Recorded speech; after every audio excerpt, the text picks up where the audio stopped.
आप सुन रहे हैं एलसीडी म्यूजिक की धमाकेदार प्रस्तुति।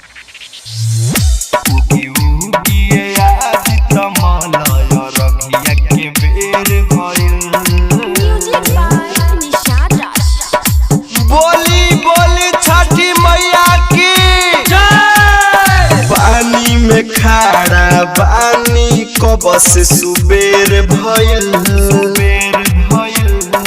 पानी में खड़ा बानी कब से सुबेर भइल।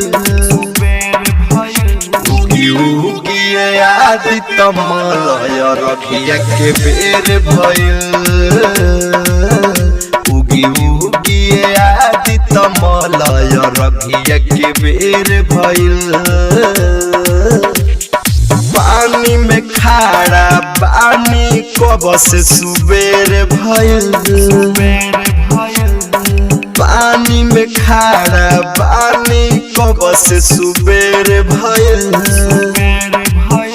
उगी उगी आदित्य मलय रखिया के बेर भइल। उगी उगी आदित्य मलय रखिया के बेर भइल। पानी में खड़ा बानी कब से सुबेर भइल, सुबेर भइल। उगी उगी आदित्य मलय रखिया के बेर भइल। Bhagwati recording studio Narkatiaganj. बोली बोली छठी मैया की जय। भूखल बाटे सभेती भैया पानी में बाटे खड़ा हो। जल्दी से उगिए सूरज देव कहरत सभे इंतजार हो। भूखल बाटे सभेती भैया पानी में बाटे खड़ा हो। जल्दी से उगिए सूरज देव करत सभे इंतजार हो। रथवा पर चढ़ के आइए देव अबेर भइल।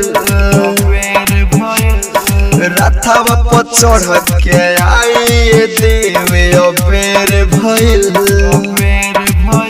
उगी उगी आदित्य मलय रखिया के बेर भइल।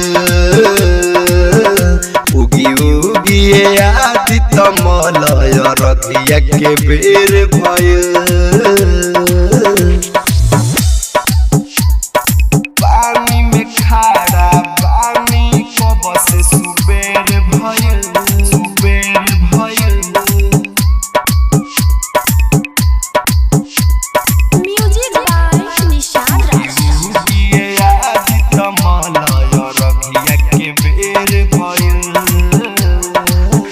Bhagwati recording studio Narkatiaganj.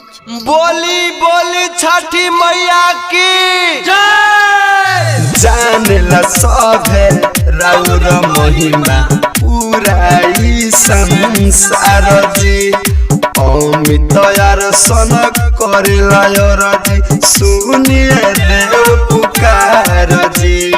जानेला सभे राउर महिमा पूरा ई संसार जी। अमित यार सन करेला जी सुनिए देव पुकार जी। सतीश दीवाना कहेला सुनी देर भइल।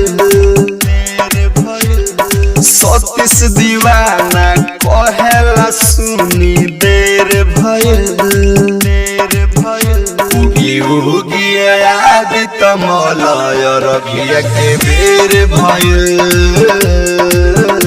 उगी उगी आदित्य मलय रखिया के बेर भइल।